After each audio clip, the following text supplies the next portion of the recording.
Hi, I'm Manveen Rana, Innovations Editor here at Hub Culture at Davos 2024, and I'm delighted to be joined by an old friend of the Hub, one who's here every single year and has been for the last 15 years, Lucian Tarnowski. Lucian, how are you? So good. Such a pleasure to be back here. It's the 15th interview That's quite in a row. Something. Yeah. So tell us, what have you been up to since you were last here talking to us? So last year I shared the initial vision of United Planet, which is, what if we were to find the most visionary, capable change makers from around the world to come together to step outside of this moment of crisis that we're in, to step into a future that they can imagine, that they can envision, that they can work towards. Yeah. And from that place, tell the story first and foremost, and then reverse engineer the strategy to get there.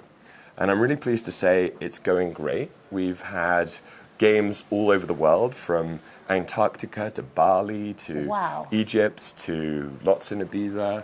Now here communities in Davos? Here in Davos, the Magic Excellent. Mountain. It's we're celebrating the 100th anniversary of the. So glad somebody brought up the book. Yeah, right. Thomas Mann's Nobody book. here seems to talk about it. So that's the name of the UP.Game here in Davos, is Magic Mountain, because it's 100 years since Thomas Mann wrote that book. Yeah.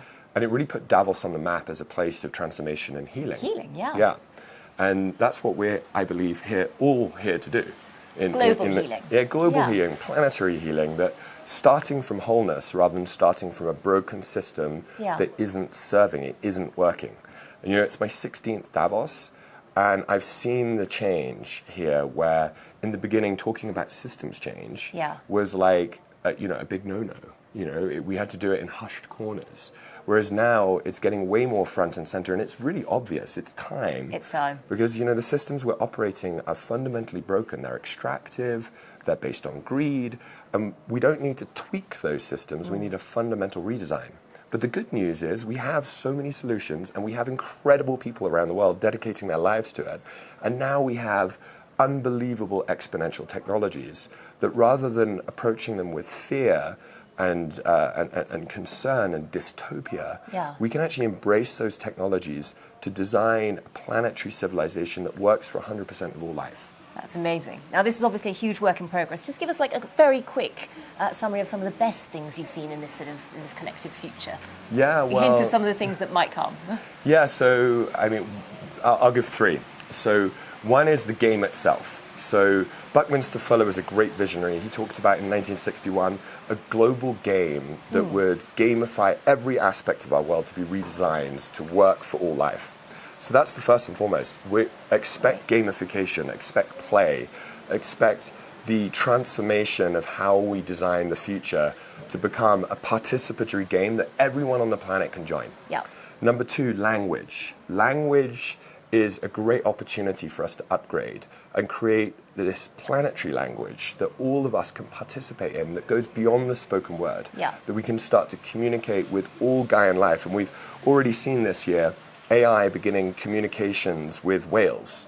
So we call that Gaian language. Everyone that participates in the United Planet, everybody that's a citizen of the United Planet is a Gaian. And so that identity is so important, and identity and language go together. And three, it's play. It's that this celebration that the crisis isn't motivating people. In fact, it's conquering people with dystopia and apathy. Yeah. And what we need is pathways of potential. We need to identify which are the thriving routes for the future, and then reverse engineer how to get there. And I would say that one of the big changes we'll see just this decade is a completely new design of the application of money. Completely redesigning how we value contributions to the delivery of what we must achieve as a planetary species. That's fantastic. Huge vision of what's to come. Lucian, thanks very much for joining us here in Davos. I'm Manveen Rana. Thank you.